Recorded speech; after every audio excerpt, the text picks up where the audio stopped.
Halo, Assalamualaikum warahmatullahi wabarakatuh. Balik lagi di channel Iqbal YouTube. Oke, teman-teman, di konten hari ini saya mau membahas tentang ciri-ciri mobil BMW yang pernah accident atau kecelakaan. Sebenarnya sifatnya ini sama penglihatannya, cara melihatnya ya. Maksud saya cara melihatnya ini sama dengan mobil Jepang. Tapi kalau di mobil Jepang itu kan sama mobil Eropa ini berbeda dari ketebalan platnya. Jadi di mobil Jepang itu kalau accident pasti akan terlihat banget. Nah, di mobil BMW atau mobil Eropa itu lebih plat materialnya itu lebih tebal. Jadi kalian harus lebih teliti. Nah, di konten hari ini saya akan membahas ciri-cirinya seperti apa dan ketelitiannya seperti apa. Jadi jangan kemana-mana, tetap di channel Iqbal YouTube.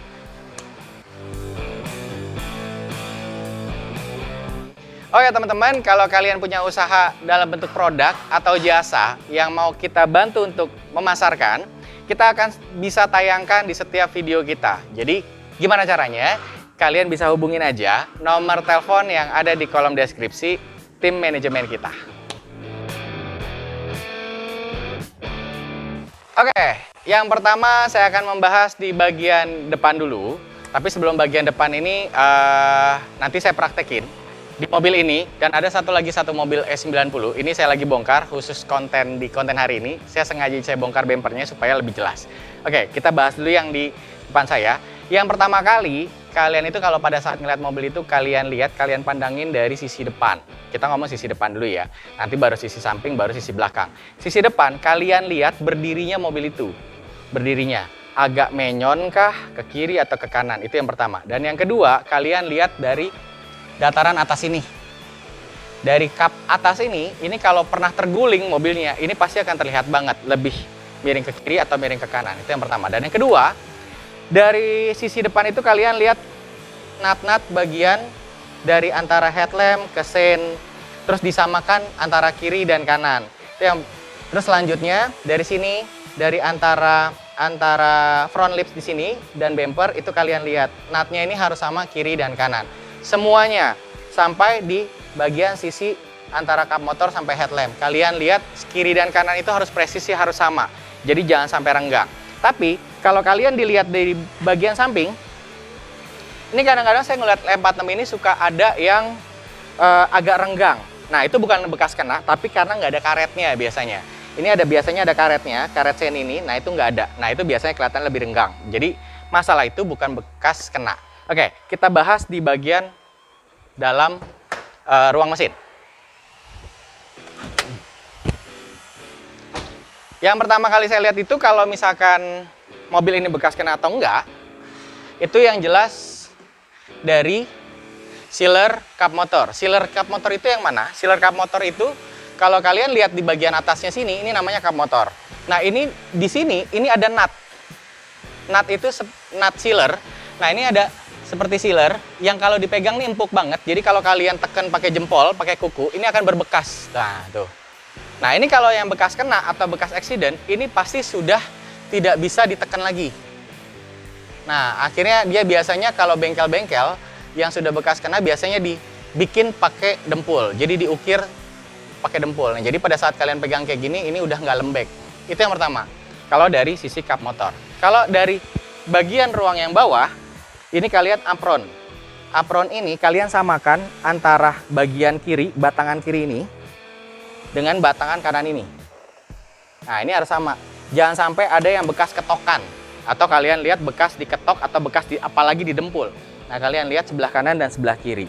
Nah, memang ini kalau di mobil Jepang, ini akan terlihat banget. Di mobil Eropa atau BMW ini agak kurang jelas. Karena apa? Karena tulangannya ini tebal. Jadi kalau terjadi kecelakaan itu nggak sampai mendusuk ke dalam. Paling dia cuma penyok sedikit. Nah, tapi kalian bisa lihat dari situ. Dan selanjutnya, kalian lihat dari baut-baut yang semua yang berpegangan dengan ruang mesin. Contohnya misalkan gini, fender ini ada bautnya. 1, 2, 3, 4. Nah, ini kalian bisa lihat nih. Fender-fendernya ini kan pasti ada sambungannya, ini kan terpisah antara ruang mesin dengan fender. Nah, ini kalian lihat dari sisi-sisi ininya. Ini harus rata kiri dan kanan, tidak boleh bergelombang. Plat ininya tidak boleh bergelombang. Dan selanjutnya lagi, kalian lihat semua yang berhubungan, baut yang berhubungan dengan ruang mesin. Contohnya, dari sini, dudukan koil ini nih, kalian lihat, ini bekas kena atau enggak. Jadi kalau dia udah bekas kena, pasti akan terlihat. Dan ini kayak gini, dudukan radiator, semua itu kalian lihat. Nah, selebihnya itu lebih detailnya mungkin kalian bisa lihat di bagian dalam. Di bagian dalam, tapi biasanya kalau yang bagian dalam ini kalian agak repot, kalian harus nyopotin bumper. Tapi saya sudah punya ilustrasinya di BMW E90 di situ. Nanti kita ke situ, saya kasih lihat supaya kalian lebih detail. Jadi kalau kalian mau niat banget, boleh kalian lihat. Nah, ciri-cirinya lagi, itu ruang mesin ini sudah pernah dicat. Ruang mesin ini biasanya sudah pernah dicat. Nah, ruang mesin ini kalau sudah dicat, berarti kalian boleh curiga tuh, kalau ini mobil bekas kena atau enggak. Karena apa? Kalau sudah didempul, dan sudah diperbaiki, diketok dan didempul, itu biasanya harus dicat. Nah, itu kalian harus lihat lagi. Kalau mobil ini sudah pernah dicat, tapi kasusnya mobil ini bukan tabrakan, tapi karena memang mengganti warna saat itu. Orang owner sebelumnya mengganti warna mobil ini. Nah, jadi harus secara otomatis semuanya harus dicat sampai ke ruang mesin, sampai bahkan sampai di dek interior semua dicat. Yang terakhir, kalau terjadi kecelakaan yang kencang atau accident yang parah, itu biasanya mobil BMW, apapun, nggak mobil BMW aja, Jepang juga semua, sudah tidak bisa dispuring. Karena apa? Presisi dari pegangan shock depan, ini pasti tidak akan rata atau tidak akan pasti presisi. Pasti ada yang lebih bengkok, chamber, atau lari, atau pegangannya pasti akan berubah. Nah, itu pasti tidak akan dispuring. Dan seterusnya itu biasanya dari dudukan headlamp. Nah, dudukan headlamp ini kalian lihat, dudukan headlamp ini kan dibaut ke atasnya apron nih ya, kalian lihat. Nah, ini kalian perhatikan banget kalau ini tidak ada dempulan atau tidak ada keriting atau penyok. Tapi kalau kalian di BMW 46, kalau ngelihat di BMW 46 itu pasti pegangan ininya nih, plastiknya ini kan menyatu sama headlamp. Ini kebanyakan patah, jadi contohnya kayak mobil, nah ini masih bagus. Nah ini masih bagus. Saya ada beberapa kasus, ini bukan dudukan ya, tapi pegangan yang plastik ini kan menyambung sama headlamp, ini biasanya pecah atau patah. Nah itu bukan bekas kena, tapi karena memang pada saat membaut itu terlalu kencang, akhirnya patah pegangan headlampnya. Tapi yang terpenting itu adalah di apronnya ini, di tulangnya ini tidak boleh ada bekas ketokan atau bekas dempulan. Dan ciri-cirinya kalian lihat aja nih, biasanya agak keriting dia, keritingnya kelihatan.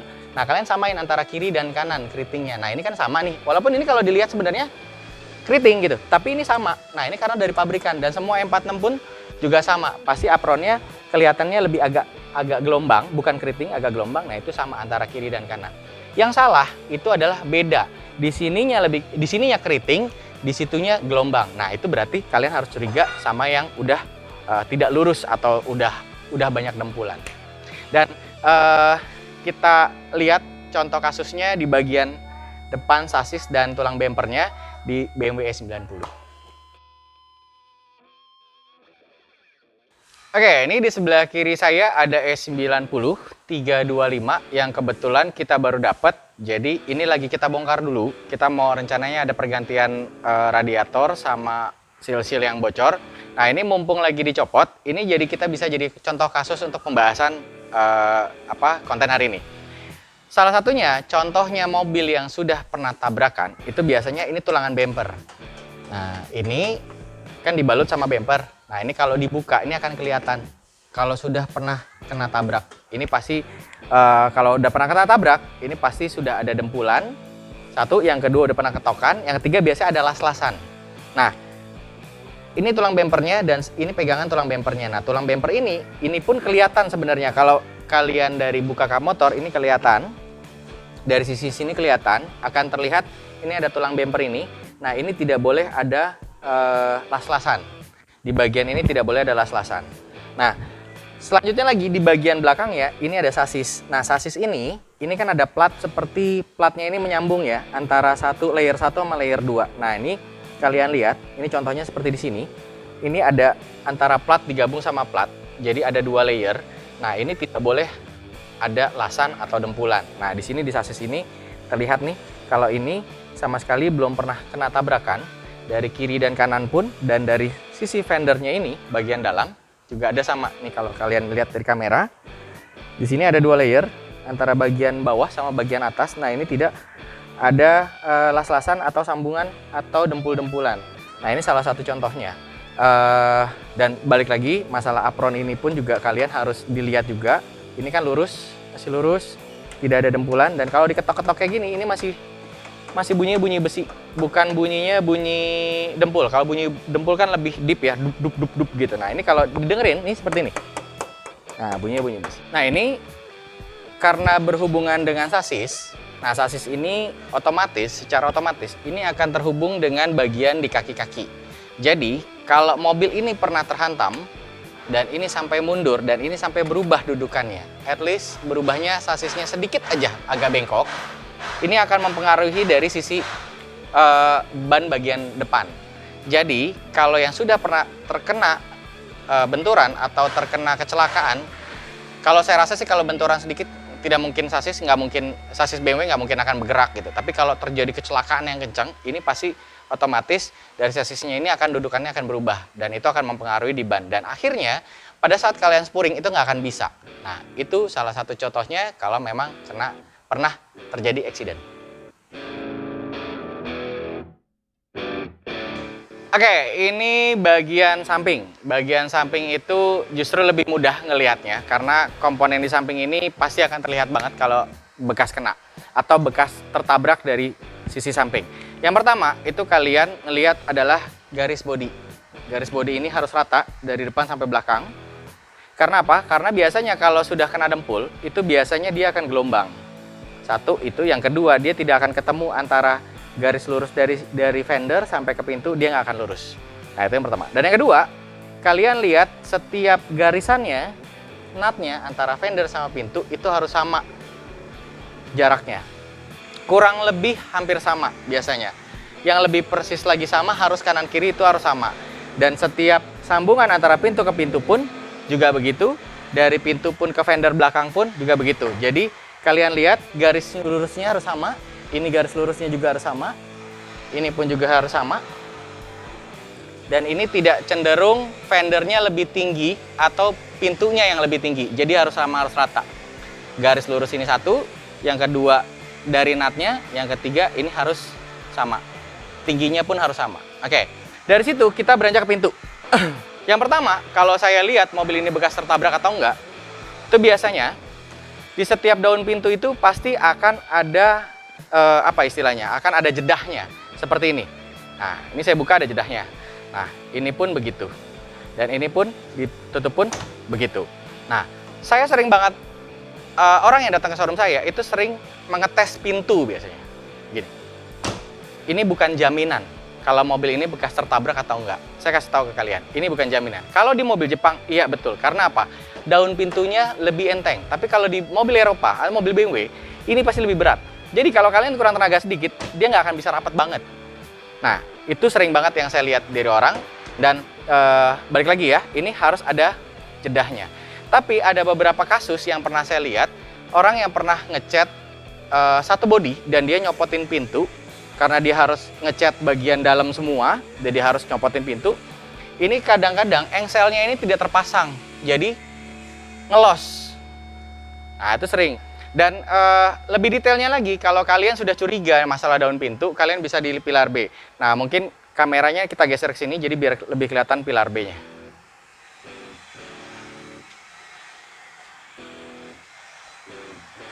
Oke, di pilar B, saya pernah ketemu kasus BMW E46, waktu itu warna hitam.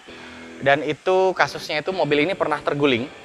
Jadi, pasti akan terlihat dari tulangan pilar B. Saya kasih tahu, ini namanya pilar A, ini namanya pilar B, ini namanya pilar C. Jadi, kalau misalkan di bahasa otomotif, kalau kalian mau ngomongin masalah pilar, ini A, ini B, ini C. Nah, pilar B ini kalau pernah terguling, ini pasti akan ada dempulan atau las-lasan. Nah, ini kalian lihat nih. Ini masih mulus banget, tidak pernah bekas kena, dan kalau kalian ketok kayak gini, ini masih bunyinya bunyi besi. Nah, ini pun kalau kalian ada kecurigaan, wah ini kayaknya ada bekas ini. Nah, kalian lihat di sebelah sana. Dari sisi sebelahnya, seberangnya itu kalian lihat. Ini sama atau tidak? Kalau tidak sama, biasanya sudah pernah di repair atau dilas atau didempul. Nah itu salah satunya. Nah setelah kalau kalian ngelihat dari pilar B ini kalian bisa lihat di setiap pintu itu pasti ada sealernya. Seperti yang tadi saya bahas di kap motor, ini pasti ada sealernya. Nah sealernya ini juga sama. Ini kalian bisa tekan-tekan kayak gini.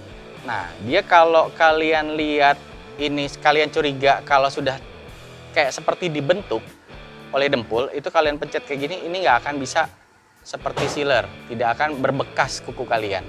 Tapi dia akan mengeras, akan keras dia, seperti kalian, apa ya, seperti besi gini aja nih.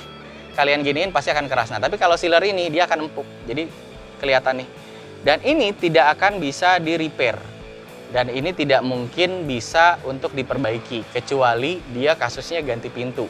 Nah, itu tidak akan bisa kelihatan. Tapi kalau misalkan dia bentuk ini nggak akan bisa. Nah, ini bagian samping. Nah, setelah itu, kita beranjak ke bagian belakang.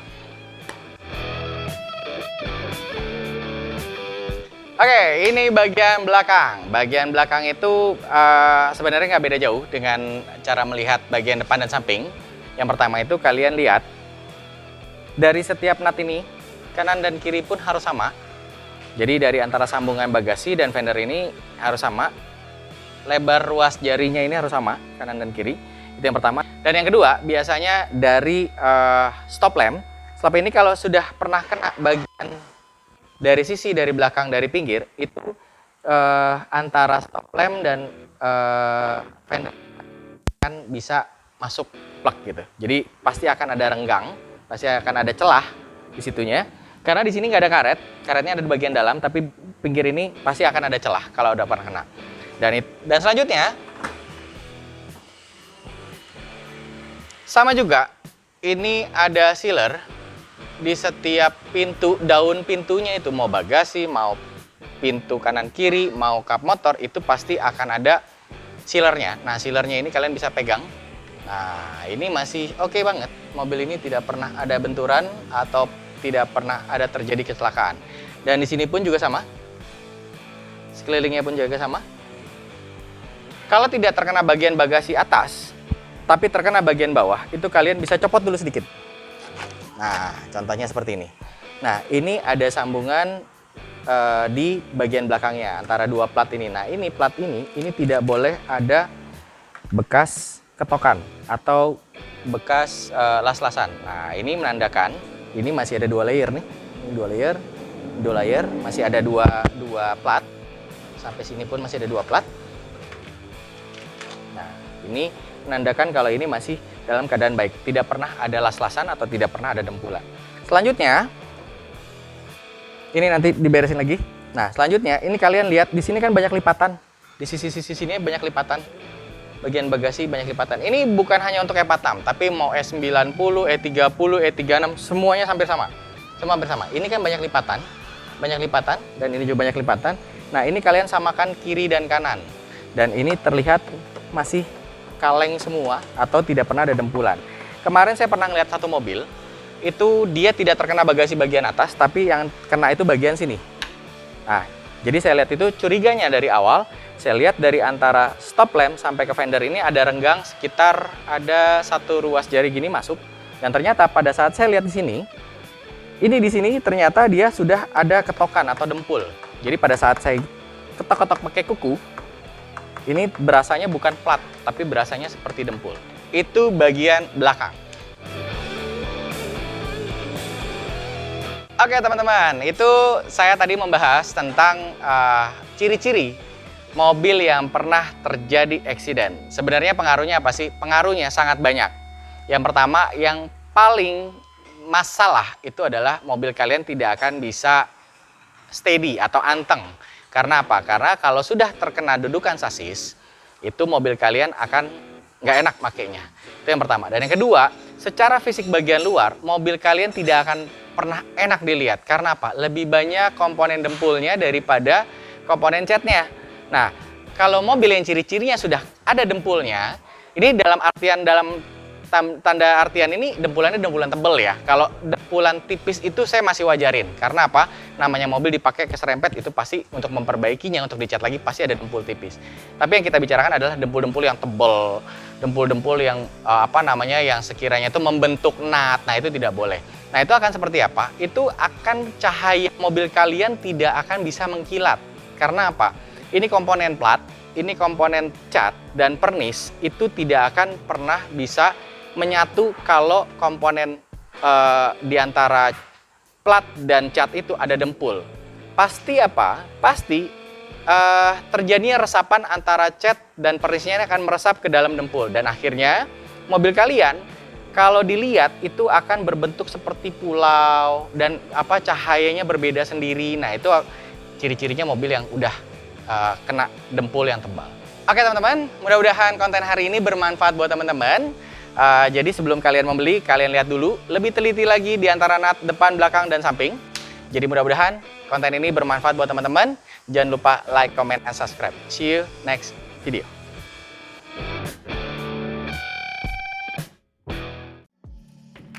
Silhouettes of you are like a taunt. Never really know just what you want. With you I don't ever feel calm. I can feel the sweat inside my palms. Play with me like cats and a string. You don't understand the pain it brings. You don't ever wanna give me wings.